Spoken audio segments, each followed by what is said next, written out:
This is Call the Psychiatrist. I'm Dr. David Handley. And I'm Dr. Abby Snavely. On this episode, Karol asks for our opinion on the 5 love languages. Specifically, are they useful or are they harmful? And then a listener feels like her therapist said something hurtful to her on purpose. Say you like me, you better count the ways. Listening to this podcast does not mean we have a doctor-patient relationship. Our intention is to educate and entertain you. Nothing we say is intended or recommended as a substitute for medical advice, diagnosis, or treatment. Always seek the advice of your own physician or other qualified healthcare professional regarding any medical questions or conditions. This first question comes from Karol. What are your thoughts on love languages? The 5 love languages as coined by Gary Chapman. Are they useful? Are they potentially harmful? Well, I think regardless of how you feel about them, they have serious staying power. I mean, this book has been, or this concept and book have been around for a long time. 32 years was when the first book came out. Really? Yeah. Okay. I mean, it's part of pop culture now. I mean, you can say having heated seats in your car is your love language. Alone time is my love language. Oh, yeah? Does your husband know? He should. Also, picking up on my not explicit messages is also my love language, but we'll find. We'll see. This book has sold over 20 million copies, and he's got a lot of spinoffs. There's love languages for men, for children, for teenagers, for military families, for step families, for single people, and that's just a few of them. So it's quite an enterprise. I was going to say it's a pretty simple concept, but apparently it's not. I have no idea. Well, let's talk about why we think it could have remained so popular. Not even specifically, but I was thinking more that our brains are wired to categorize things. It's a type of efficiency. We even talked about this when we talked about transference, that it's a way of quickly assessing incoming data. And then culturally, we like to sort ourselves too. Part of that's about determining an in-group and being in a similar tribe, and that has a lot of different purposes, good and bad, but outside the scope of what we're talking about now. And then I think pop psychology exploits this to serve our desire for understanding ourselves. And you see this in things like, are you introverted or extroverted? Are you left-brained or right-brained? What's your attachment style? What's your Enneagram? What's your Myers-Briggs personality type? And then even outside the world of psychology, there's things like astrology or what Harry Potter house are you in? Right. All of these things have quizzes you can take online. I mean, to categorize yourself in any way. But I think this one in particular must resonate with people, right? If it's 20 million copies sold, everybody talks about it. I can't say that, most people that I run into could be fluent in the different Harry Potter houses, but people seem to understand this. And I think it adds on to, it doesn't contradict what you're saying, but I think, having a way to talk about and understand each other is pretty important and helpful. And especially, breaking down something as complex as human relationships into something with only, 5 categories allegedly has a lot of appeal. Yeah, it fills a need for sure, right? In a way that going around saying you're more left-brained or something just is not going to. And I think all of them serve a need in that it does spark some self-reflection. Sure. It's just that it's a shortcut. And I think with the love languages, that is its positive attribute, is that it starts a conversation. It's just not the end. Like that's the beginning of the plot, not the end of the plot. Oh, to me, that is definitely the best use of this. Not trying to skip ahead to the punchline, but I think that's, that I can say pretty confidently is something helpful. But, there might be some limitations. I don't know. So the work itself is based on anecdotes that Gary Chapman collected as his work as a pastoral counselor at his church. So he came up with this idea that we have 5 primary love languages and that we would have greater relationship satisfaction if our partner used our primary love language to communicate their affection for us. And so then those 5 things he identified were words of affirmation, quality time, receiving gifts, acts of service, and physical touch. Mm-hmm. Did you take the quiz? Because that's the other simple thing about it. You just take a binary quiz, or you're either one or the other. You just take a quiz. Yeah. I did not take the quiz. Did you? I did. Yeah. I might be one of these people that likes them all, right? I mean, in addition to my primary love language, which is obviously the 6th love language, but go ahead. I did take it, and mine was evenly distributed with the exception of like one, which is actually more consistent with other empirical research, which we'll get to in a little bit. Can I make a guess? Do you not like getting gifts? I do not. Okay. There you go. You can cut that out, but I'm just saying. No. But it's interesting because, as we'll talk about later, it's all about context. If it's my Correct. birthday, then I would want someone to acknowledge me with a card or a gift of some kind, just a way of saying that I thought about you. But if it's just another day of the year, then no, that's not really going to do much for me. Well, and really, I think at the basis of all these, and maybe the biggest piece of the appeal, is that I think we all want to understand and be understood, right? Which is where that would fall apart. If your partner said, "Oh, Dave really loved that birthday gift I got him. His love language must be gift giving or receiving gifts," and then you just got showered with gifts all the time, that would miss the point because she wouldn't have understood you or seen you, right? Right. It's about being acknowledged. I guess at the right time, which, all of a sudden the appealing simplicity of it breaks down. So I think, these other benefits are, it gets people to talk about their needs, that's kind of what you're saying. And then presumably to get someone to respond to their needs. And a lot of it's about mentalization, right? Like, I see the world differently than you do. And I think things that can help people learn to become better at mentalization are good. Yeah. And just to realize my partner is not me, right? How I operate, what I want is not the only way. It's not the only right way. And, just realize somebody else's perspective. So when I was reading his book, I wrote a note to myself that he was using this golden rule metaphor, that I'm talking to you in a way that I like to be talked to. Well, then at the end of the book, he makes that incredibly explicit and actually quotes from the book of Luke from the New Testament. I mean, I guess we should say that too while we're summarizing the book. I think it has a pretty Christian bent, and I know, there's plenty of criticism for his, let's say, lack of inclusivity here. Yeah, that's definitely going to be one of the downsides. Okay. Sure. But I wanted to just take that idea and zoom way, way out, completely away from the love languages. And there probably, I think we could say there's a psychological truth that because the way we communicate is shaped by so many different factors, that it's possible that the way someone chooses to communicate can tell you something about them. Right. I'm just not sure that you can operationalize that. But it's a piece of information. It's the start of something. And so I was just trying to imagine how he came up with this. And I was thinking, okay, so he's got the golden rule kind of working in reverse, which I don't think is inaccurate. But then it goes to this idea that if he can get everybody in these boxes, that it's helpful. And his anecdotes, I think he's showing his positive results. He is. I mean, it's anecdotal, but again, getting folks to talk about what they want and what they need and what they can give, I think is very helpful. Even when you were giving the little summary, remind me, because I guess maybe I didn't remember that. I didn't read it as recently as you, but does he say the idea is to get your partner to meet your need in that way, or the other way around? Like, the other way around. This is where I get tangled up. Well, and I think that's how people come in too. It kind of hints at the idea that these things are unchangeable. If the idea is like, I'm inborn with a love language of gift giving, then my partner needs to accept my gifts and know that that's how I love him. And then vice versa, even if his love language, I think it gets complicated. And I think folks come in with that in terms of like, does this mean you're entitled to something? Does this mean you're required to do it a different way for your partner? Right? Are these really different languages where you can't learn to, translate them? Like, I don't know. I don't know. I feel like the metaphor breaks down too. Yeah, I hear what you're saying, that maybe people have adapted it for their own needs. Right. They've made it more self-centered or more focused on themselves. I will say, having read it recently, that he definitely is not proposing that. In fact, he's saying, if you could just find a way to communicate with your partner in a way that they can understand and feel love, they will likely reciprocate. You'll need to inform them, the ways you like to receive that love. But no, it's always directed outwards, at least in his model. Okay. Thank you. That's a good clarifier. I think I read it, I don't know 10 years ago, something like that. And then I've just heard about it so many times that maybe I'm a good example of how the message gets warped. Right. Well, and if you're on social media, it's warped 3 or 4 more times. Well, then, whatever, hot sauce is your love language or something. Like, it's okay. I wanted to talk about, is there any empirical evidence that that this No. phenomenon exists.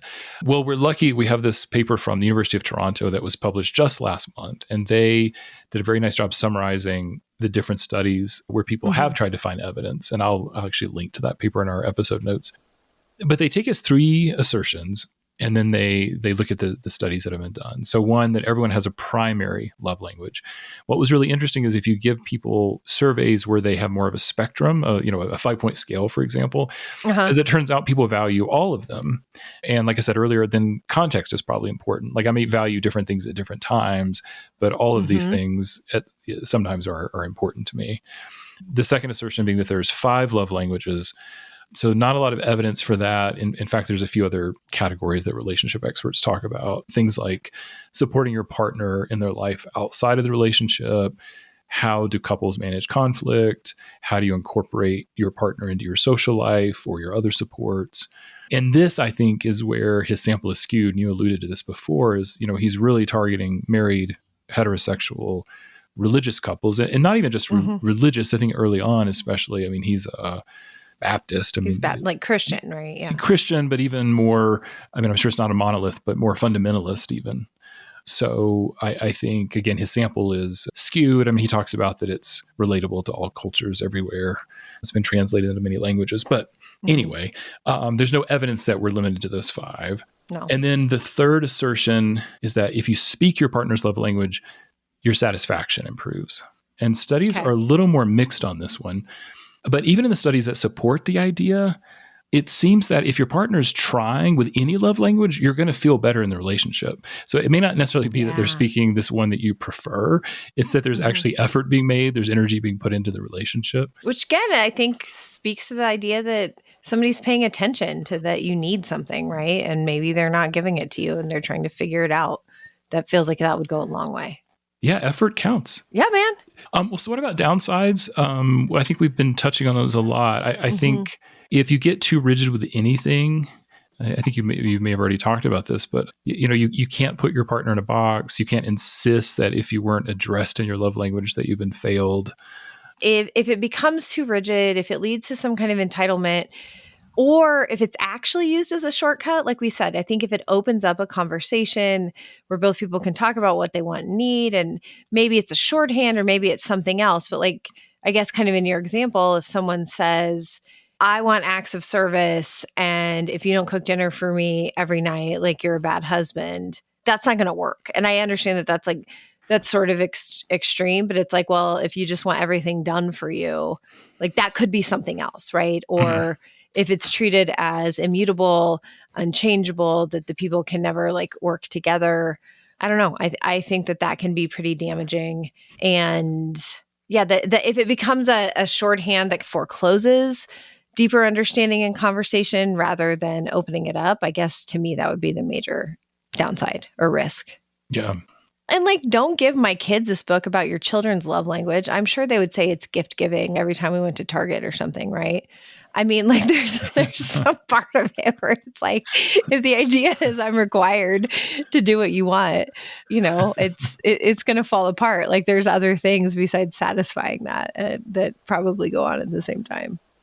As far as the book itself, I just had a couple of notes. One, he packs a lot of skills in quality time.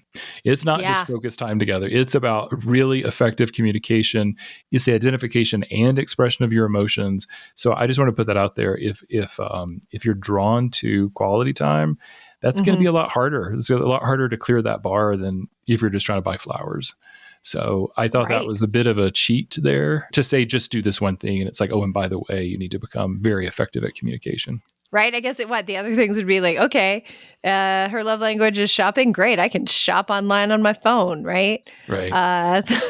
Like acts of service. Cool. I have to go to the grocery store anyway.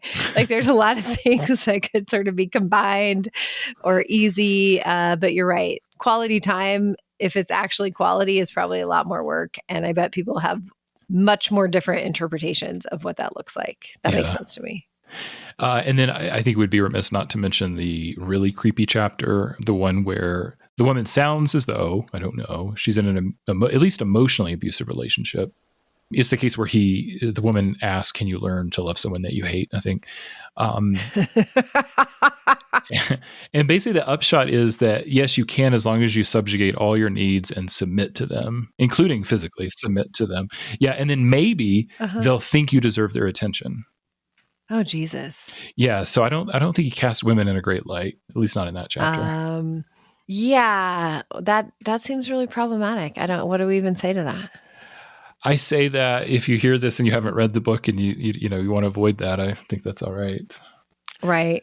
I remember some example where this guy was obsessed with like playing soccer or something. And then it was like, he went to a soccer game right after his baby was born. And then another time he went like maybe when the woman's parent had died. I'm sure I'm getting the details wrong. And it's like, well, she needed to tell him that her love language was quality time. And it's like, or he needed to know not to be a jerk. Like, there's also some parts, right, that yes, you need to name these things explicitly, but you can't just blame someone for not stating what their love language is and what that exactly looks like in this moment. So one part of quality time could be we sit together and have dinner. Right. And yet that's on the same equivalence as I kind of think you should be here when our baby is being born.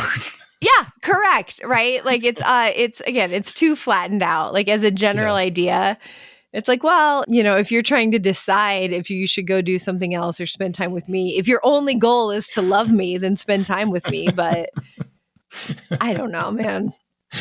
It just seems too hard. Well, in that chapter about the woman I was just telling you about, I did look for a more recent interview to see because I think he did an update in 2015 just to see if he would have softened it or would he have taken that out in the future editions. Mm-hmm. He stood by it. He said, yeah, both people are sometimes need to submit to the other. So he did not walk it back. Which is a very Christian thing, right? Or biblical, shall we say. Yeah, I read some interview with him and he was just like, yeah, I can't believe it got so popular either, but I must have been onto something. Yeah. Yeah, sure. Why not? I don't know. I'm not that bothered by it not being super scientific, but if it's helpful, it's helpful. And obviously a lot of people found help, but I guess the problem would just be if somebody tried to follow it to the letter, right? Because if somebody came to your office and without context was just like, I need to learn how to be more pleasing to my mates and submit to my husband better, I would be like, ma'am, we've got a lot to talk about. We have a lot. Where should we start? Because there's so many places. One final criticism I sometimes see online is about his credentials. So I had a hard time actually tracking down what his PhD was in. Education, right? Adult education, yeah, from the Southwestern Baptist Theological Seminary. I just assumed it was in theology at least, but no, it was in adult education. I guess he initially taught classes about marriage and relationships, but also home finances.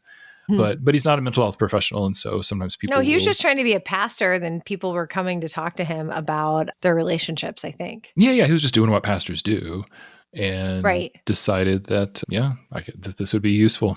Yeah, so I'm glad for the people he's helped, and for the people who thought they needed to submit, sorry.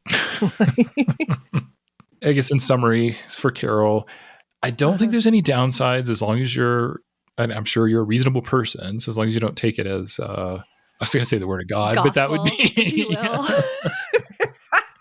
But as I said earlier, I do think it's not... If this is what gets you talking with your partner, then that's fine. Yeah, dude, do it. But just, realize that you might need more help than just this.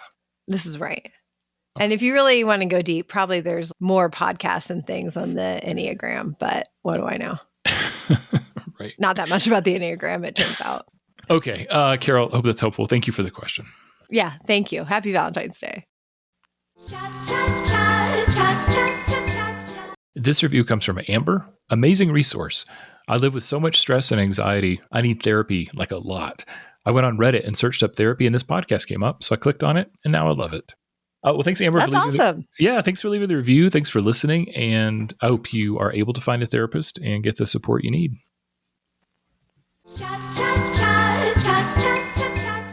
This question comes from someone we're calling Gretchen. I've been going to therapy for 2 years. About a year ago, on my recommendation, one of my close friends started seeing the same therapist. Since the friendship has become conflictual, I've really struggled with sharing a therapist with this friend. I mostly feel jealous about sharing my therapist's care, but I also feel some mistrust about his ability to be in my corner when I process the conflicts in this friendship in therapy. I've brought these feelings up several times, and my therapist has seemed generally receptive to hearing them. However, we recently had an odd exchange that left me feeling confused and hurt. I asked him about his policy on accepting new patients that his existing patients know and the reasons behind the policy. I asked him this because I was trying to get reassurance that he wouldn't start seeing my family members or more friends of mine. He told me that he could explain the policy and the reasons, but he didn't think any explanation would be good enough for me. When I asked him why he thought so, he apologized and said his comment had been catty. His comment really hurt my feelings because my partner often tells me I make him feel like nothing he does is good enough for me, and my therapist knows about it. I feel like he hurt me on purpose, and I don't know where to go from here.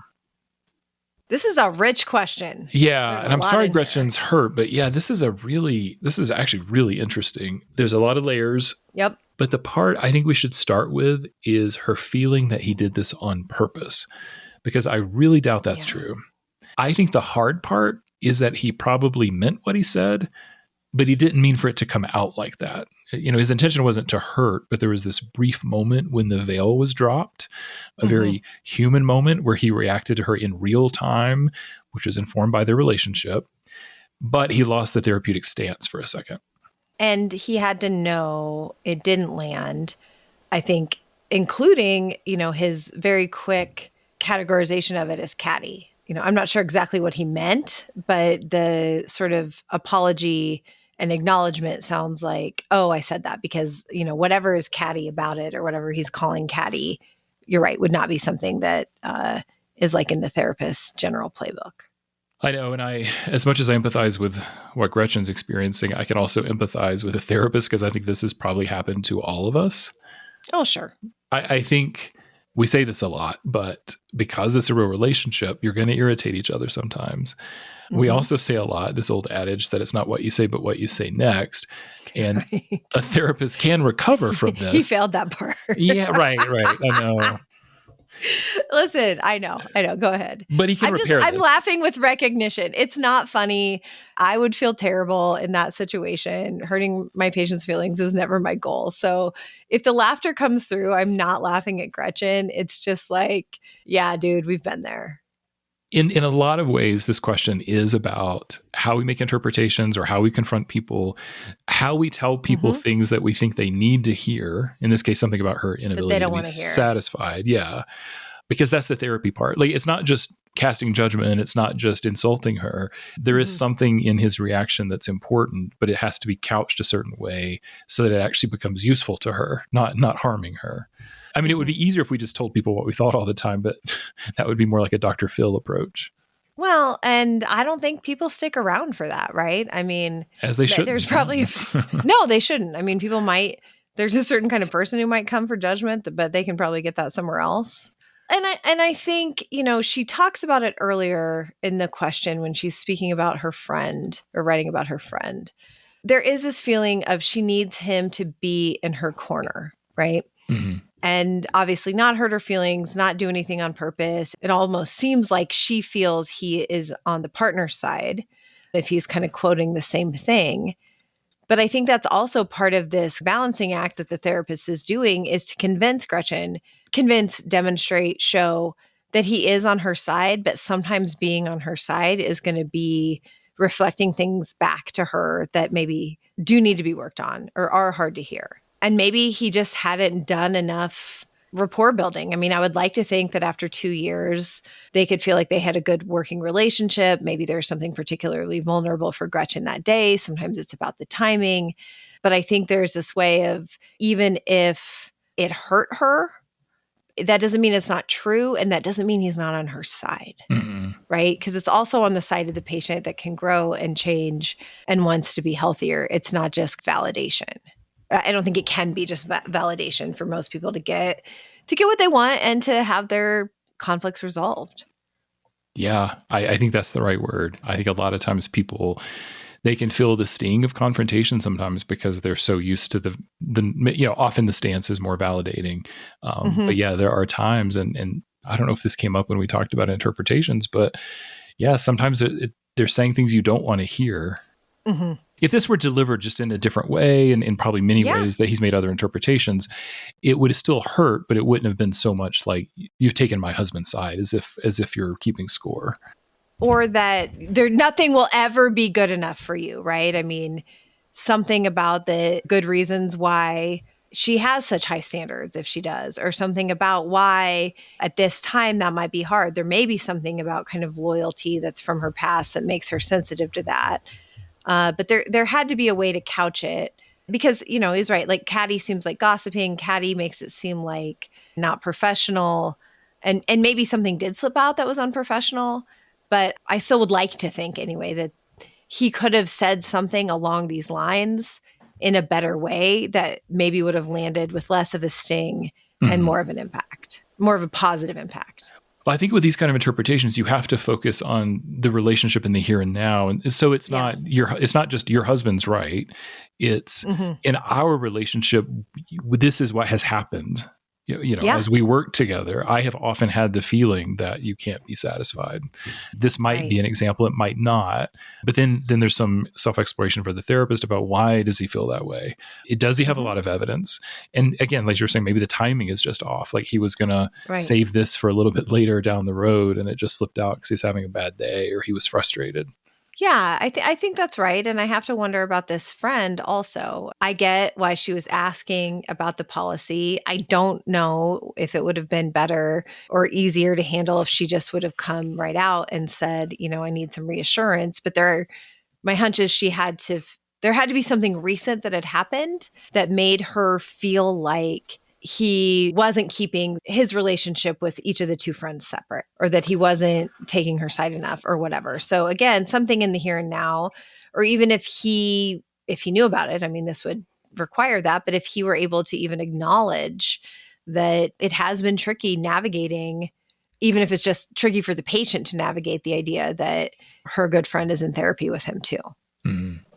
And I'm not trying to call back to another episode, but it's like, is it sibling stuff? Is it something else? I think there had to be a way, or I would hope that there was a way that he could put it in context where it also reiterated to her that he had therapeutic aims in mind and that he was empathizing with some part of where she was coming from. Because it wasn't like, I get why you need to know this and I fear it's not going to be good enough. Like that's not what he said. Right. Well, you know what I mean? I mean, there's no empathy. Well, because it's not about the actual policy. Because if you think about the specific content of what was being said, it's a little. I mean, I don't even know how to make sense of it. It's like, well, how would he know if a potential patient knew her, or unless she was a referral source? And yes, most therapists. I mean, they said a referral, but I hear. But that was for the friend. But she's saying in the future, other people that I might know. And I don't think any therapist would intentionally take on a person if they thought it was going to harm the current patient or create some dual relationships. So I just mean like the specific policy was the thing that was being discussed, but it's like you're saying, it's like, no. I don't think that was really the point. It was about some actual hurt she had. Yeah, because you choose my friend over me, and now here at the end, you're now choosing my husband over me. You're not on my side. Right. One thing that I find so interesting about the question, and maybe this is more of from an educational standpoint. We're here to educate and entertain, I heard. So go for it. Is that not just Gretchen, but one of the principles, at least in dynamic therapy, is that something is going to happen where something is mirrored in the relationship with your therapist. And so I don't want to assign blame or anything, but it would not be surprising to me if Gretchen's therapist experienced her in ways other people in her life experience her. That's kind of how it works. Yeah. So I'm not saying that I'm not taking sides, but if the countertransference is there, meaning that there's something about the way Gretchen interacts with her partner is also being enacted in the room with her therapist, it is very reasonable that he would pick up on that. We would hope that he has been neutral enough to be able to sort all of that out, to make sure he's not just reacting to something from his own past, or that he's not just having some other personal problem, that he's actually able to pick up on something that's more of a theme. I think that's right. And I guess another part I want to underline in that is that probably, most likely, this is all unconscious for everyone, or at least partially. Which I guess gets to the question of, did he do it on purpose? I think once it came out of his mouth, he recognized it, but just like, I don't know, or I don't think Gretchen set up the similar dynamic with her therapist as she did with her husband on purpose, I also don't think he reacted as her husband does on purpose, right? Consciously on purpose, however we want to frame that. And so I think maybe this is like the big next, not the immediate next of it's not what you say, it's what you say next. But it's like, how do they work through this? Even if this was an enactment, I think sometimes that's the best way through if everybody can survive it. So I guess as always, I hope Gretchen goes back to her therapist and talks about it and talks about all this stuff, because I think they could have stumbled upon something really powerful and important that hopefully they have enough trust in each other to use. Well, thank you all for listening, and a special thanks to Karol and our anonymous listener for your questions. As always, we love getting your reviews, feedback, and questions. You can send us an email or leave an audio message at our website, callthepsychiatrist.com. You can also email us directly at callthepsychiatrist@gmail.com. But as always, what we ask of you is to please tell a friend about the show so we can find new listeners. Take care. Bye. No, not just a friend, all your friends. If you have more than one friend, tell them all. We need everybody to listen to this podcast. And then we'll get more questions and we'll have more fun and we'll get more reviews. And then Dave will be happier and everybody wants that. That's your love language, is compliments, right? Words of affirmation. Words of affirmation. Come on, people. I'm saying, bring it. Give the man what he needs once. He demands it. And don't touch me if you don't know me. Amen.